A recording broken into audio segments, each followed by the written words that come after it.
ये बिजनेस वहीं पे खड़ा रहा था। सही है। जो ये माइंड में लेके बैठा है ना कि यार ये फ्लॉप ना हो जाए, ये बंद ना हो जाए, वो बात नहीं भाई। अभी मैं आपको बताऊं, राज वाली बात ये है कि अभी उज़्बेकिस्तान में टैक्स फ्री है।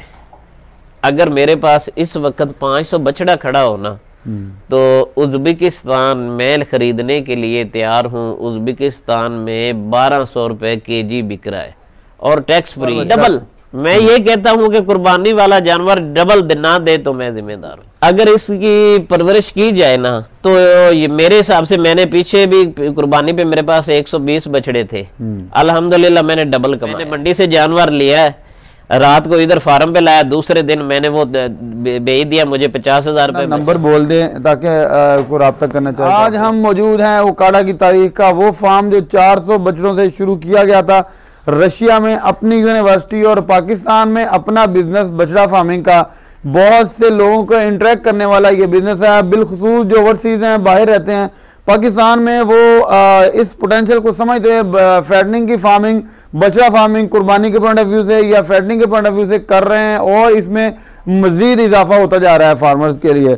तो जानते हैं इस इजाफे की वजह क्या है। हालिया इस फार्म में इससे पहले 400 बछड़ा था, इस वक्त कितना मौजूद है, स्ट्रेटजी क्या है, प्लानिंग क्या है, और क्या सोच के इस फार्मिंग में आए और कितना अरसा हो चुका है। अस्सलाम वालेकुम। वालेकुम अस्सलाम सर, क्या हाल चाल है? अल्हम्दुलिल्लाह सर, अल्लाह पाक का शुक्र। सबसे पहले तो सर अपना तारुफ करवाइएगा। मेरा नाम मलिक मोहम्मद यासीन, तहसील दीपालपुर, जिला उकाड़ा का रहने वाला हूँ। हुजरा शाम की में हमारा शहर है। और सर रशिया से मोटिवेशन ली या कि एक जैसे ओवरसीज बाहर होते हैं वो कहते हैं पाकिस्तान में जाके कोई बिजनेस करें, या कि कोई खास रशिया में होने की वजह से ये काम? नहीं, मेरा जो भाई है वो डॉक्टर फरमान मलिक, वो रशिया में होते हैं। उधर उन्होंने MBBS किया है। MBBS करने के साथ साथ उन्होंने देखते रहते थे यूट्यूब पे, तो जब वो डिग्री लेके वापस आए हैं तो उन्होंने कहा कि ये काम स्टार्ट करना है फैटनिंग का। तो आते ही हमने कहा ठीक है, हमने 400 बछड़े पे स्टार्टिंग किया। 400 बछड़ा डाला, जिसमें कुछ परेशानियां भी हुई थी क्योंकि एक्सपीरियंस नहीं था। तो जिसकी वजह से जो सर्दी का मौसम था, सर्दी में काफ़ी ज़्यादा प्रॉब्लम आई, नीचे जो कीचड़ वगैरह हो गया था। फिर फौरी हमने क्रेन मंगवाई। क्रेन मंगवाने के बाद नीचे से वो सारा कीचड़ उठाने के बाद फिर अल्हम्दुलिल्लाह आहिस्ता आहिस्ता आगे तजर्बा होता गया। तो ये उन्हीं का ही शौक था। सही है। अपने यहाँ रकबा भी अपना मौजूद है, और कितना रकबा है? जी 14 एकड़ रकबा है।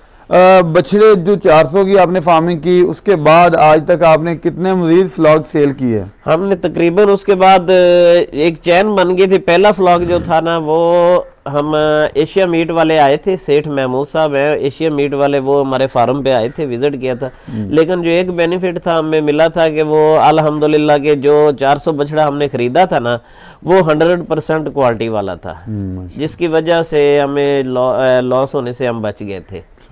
तो टाइमिंग की थोड़ी सी प्रॉब्लम हुई थी, लेट हो गए थे क्योंकि हमने जानवर छोटा परचेज किया था।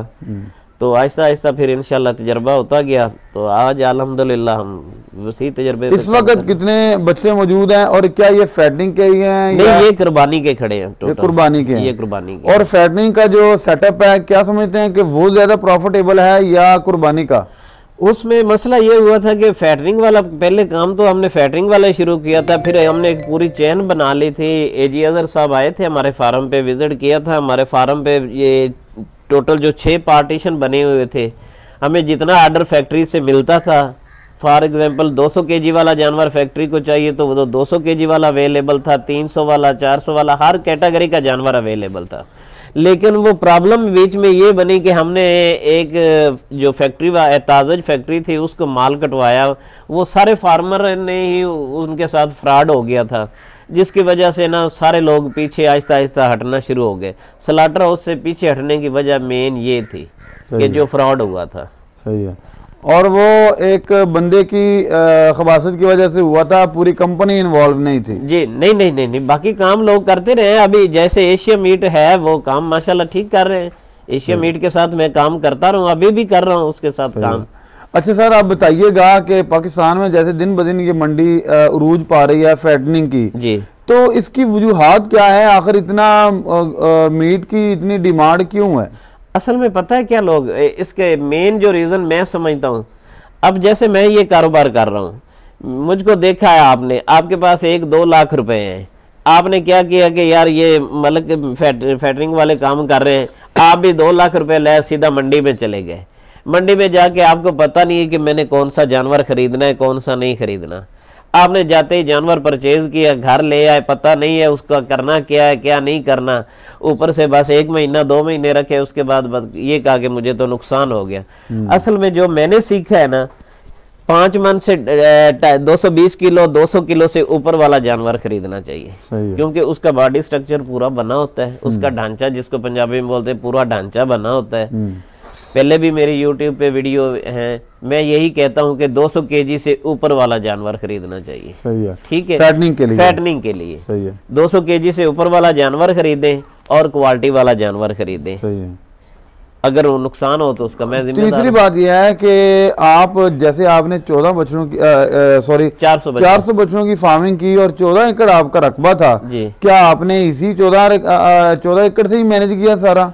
रकबे का तो इसमें इशू ही नहीं है, रकबे तक को तो कोई ताल्लुक नहीं है। तो फीड कहाँ से पूरे की जाती है? ये मैंने तूड़ी का स्टॉक किया था पहले ही, जैसे गंदम स्टार्ट होती है पहले से ही मैंने तूड़ी का स्टॉक कर लिया था। ये पूरे एकड़ में तूड़ी थी। सिर्फ तूड़ी पे? सिर्फ तूड़ी पे, सिर्फ ओनली ऑन तूड़ी और वंडा और तूड़ी। वंडा में अपना बनाता रहा, पहले मैं मैक्सिम वाला का यूज करता रहा, फिर साथ JSK का भी जिसका रिजल्ट अच्छा था वो यूज करता रहा। उसके बाद फिर जैसे जैसे तजर्बा होता गया मैं अपना वंडा तैयार करता मतलब कि आपका कहना यह है कि सिर्फ तूड़ी और वंडे पे ये फार्मिंग बंदा 100% कर सकता है अगर आपके पास अवेलेबल है चीजें, जैसे सैलज आपका रकबा है आपके पास, आप अपना सैलज बनाए। आप जैसे आलू है, आलू का सीजन बनता गया है, आप जितना आलू स्टॉक कर सकते हैं आलू स्टॉक करें। आलू पे फैटनिंग अच्छी होती है और फ्री में फैटनिंग होती है।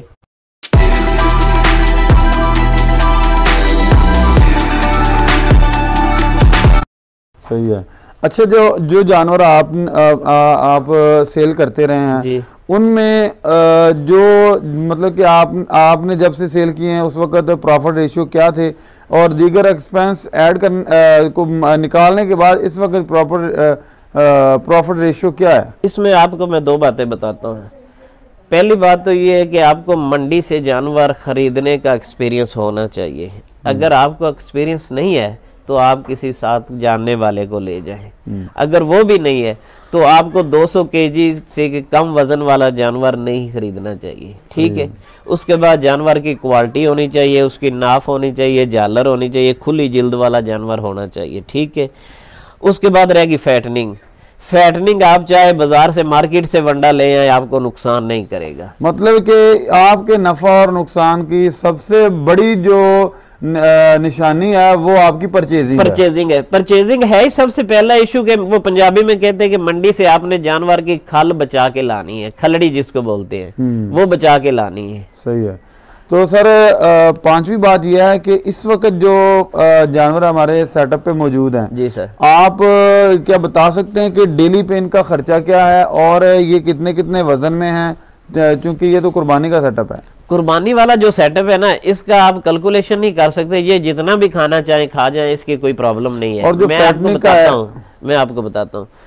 अब मेरे पास जो जानवर खड़ा है ना, सबसे बड़ा जानवर जो है उसका 650 केजी वजन है। जो सबसे कम जानवर है उसका 450 है, 430 केजी है। ठीक है। रही बात इनकी खुराक की, ये मेरा भाई जितना खाएंगे ना उतना आपको देंगे। सही है। इसकी खुराक का ये मैनेज नहीं है, ये 400 खा जाए, 500 खा जाए, 600 खा जाए, जितना भी खाएं कोई प्रॉब्लम नहीं। आपने अपने एक्सपीरियंस से क्या नोट किया है कि कुर्बानी वाला जो सेटअप है ये एवरेज में कितनी प्रॉफिट दे जाता है?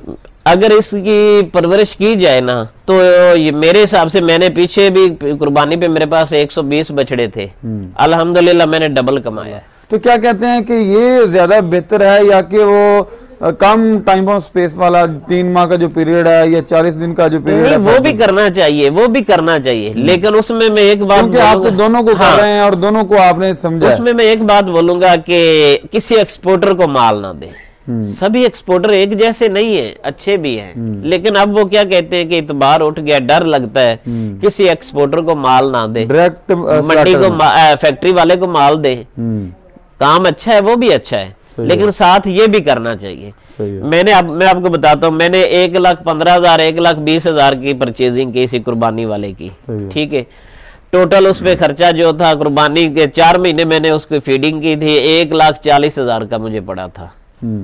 और जो कम रेट पे मैंने 25 बछड़े अपने फार्म पे बेचे थे, वो मैंने 2,25,000 का एक बछड़ा बेचा था। और उस पे कास्ट आपकी क्या थी? अब देख लेना, 1,20,000 का खरीदा, 15-20 10-20 15-20 का खरीदा था, 1,40,000 रुपए टोटल कास्ट आई थी। मतलब कि आपने लगभग 1,00,000 रुपया, अगर फीडिंग अच्छी करेंगे तो। सही है। और पहली बात है कि परचेजिंग अच्छी हो, हाँ जी, फीडिंग अच्छी हो, फीडिंग अच्छी और तीसरा नंबर पे आप अगर फैटनिंग कर रहे हैं तो ब्रोकर को माल ना दें, एक्सपोर्टर को माल ना बेचें। अच्छा सर, आखिरी मेरा सवाल यह है कि मैंने पहले भी पूछा है, आपने इस पे गौर नहीं किया कि जो स्लाटर में या मंडियों में ये माल से ये हम गोश्त कटवाते हैं, हाँ। आखिर ये कब तक रहेगा? हर बंदा यही सवाल करता है कि यार डरता है काम शुरू करने से पहले कि कहीं ये डिमांड उनकी ख़त्म ना हो, वो गोश्त लेना बंद ना कर दें। क्या इसके बारे में कोई आइडिया?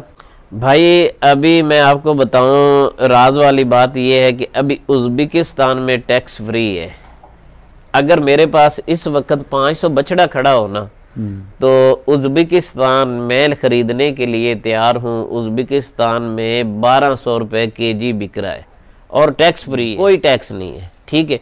ये उस वक्त की बात मैं आप भी कह रहा हूँ, उस वक्त की बात भी, ये बिजनेस सारे बिजनेस जीरो पे आ गए थे कोरोना के टाइम में, ये बिजनेस वहीं पे खड़ा रहा था। सही है। जो ये माइंड में लेके बैठा है ना कि यार ये फ्लॉप ना हो जाए, ये बंद ना हो जाए, वो बात कोरोना में नहीं नीचे आया। कोरोना से और बैड सिचुएशन क्या हो सकती है? मतलब है कि सारी चीजों को जवाल आ गया था, नहीं आया तो बछड़ा फार्मिंग को नहीं आया। सही है। अब हमारे व्यूअर्स को एक मैं पैगाम देना चाहें मशवरे के तौर पे कि अगर कोई स्टार्ट करना चाहे जी, कम से कम कितनी इन्वेस्टमेंट करे और कम से कम कितने बछड़ों से स्टार्ट ले ताकि वो फैटनिंग को समझ भी सके और आगे चला भी सके? सबसे पहले तो मैं कहूँगा कि अक्सर मेरे भाई जो है ना, जिनके पास पैसा, अल्लाह ताला हर एक को तौफीक दे, हर एक के पास पैसा। सबसे पहले तो मैं ये कहता हूँ कि ये जो बिल्डिंग है ना, इस पे पैसा कम खर्च करे। जितना भी जबरदस्त, जितना भी पैसा अगर है किसी के पास 10 करोड़ भी है ना, ये ना, अभी मेरा एक दोस्त है, उसने 1 करोड़ फार्म पे खर्च किया है और फार्म के अंदर जो बछड़े हैं वो 20 लाख के खड़े हैं। मैं जितनी भी पहले YouTube पे मेरी वीडियो पड़ी है, मैं यही कहता हूँ कि जितना भी हो सके कम खर्चा करें। जबरदस्त। बिल्डिंग पे कम खर्चा करें। उसके बाद जहां आपने 50 बछड़े से स्टार्ट करना है, आप 20 बछड़े से स्टार्ट करें। सही है। ठीक है, पैसा भी बचाएं, टाइम भी बचाएं और डिप्रेशन से भी बचें। उसके बाद आप ऐसा करें, 3 गाड़ियां माल खरीदें, जो 1 महीने के बाद भी आप मंडी स्लाटर हाउस कराएं, तो 3 महीने ना वेट करें। 1 महीने के बाद आप मार्केट में जाएं, आपको पता चल जाएगा कि 1 महीने में मैंने क्या पाया, क्या खोया है। उसके बाद जो दूसरा महीने वाला है वो ले जाएं, तीसरे महीने वाला वो ले जाए, आपको पता चल जाएगा। अगर आप 3 महीने लेके बैठ गए बीच में, अगर आपके पास पैसा नहीं, बंदा डिप्रेशन में आ जाता है, यार क्या करूं, कहां से लाऊं, 3 महीने अब वेट करना पड़ता है। अगर 20 बछड़े भी लेने हैं ना, तो वो 10-10 कैटेगरी के ले लें। 10 200 केजी वाला ले लें, 10 300 केजी वाला ले लें, 10 आप 350 केजी वाला खरीद लें। 30 का एक आप 25-30 बछड़े से स्टार्ट करना चाहिए। और इसमें आप एक गाड़ी की क्या तकरीबन एक गाड़ी से बंदा 1.5 लाख के राउंड अबाउट अर्न कर सकता है। हाँ, आराम से कर सकते हैं, पूरे एक्सपेंस जो है वो निकाल कर।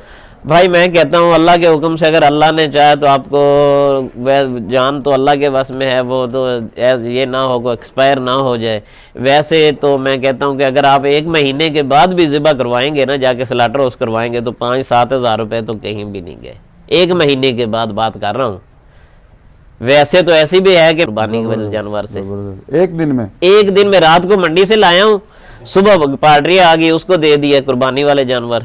सही। और जो इस वक्त आपके पास कुर्बानी वाले जानवर मौजूद हैं, इनके रेट्स क्या हैं, डिमांड क्या है और औसतन वजन क्या है? अभी जो मैंने आपको पहले भी बताया कि मेरे पास जो जानवर, सबसे बड़ा जानवर है, उसका वजन 560 केजी है, और जो सबसे छोटा जानवर है उसका है 450-430 केजी। ठीक है, हम डिमांड कर रहे हैं 3,50,000 रुपये। बाकी मौके पूरी लाट अगर कोई खरीदना चाहता है तो पूरी लाट खरीद ले, अगर कोई एक खरीदना चाहता है तो वो मौके के हिसाब से जैसा जानवर पसंद करेगा वैसा रेट होगा। जी बहुत शुक्रिया। आप अपना नंबर बोल दें ताकि कोई रब्ता करना चाहे तो आपसे।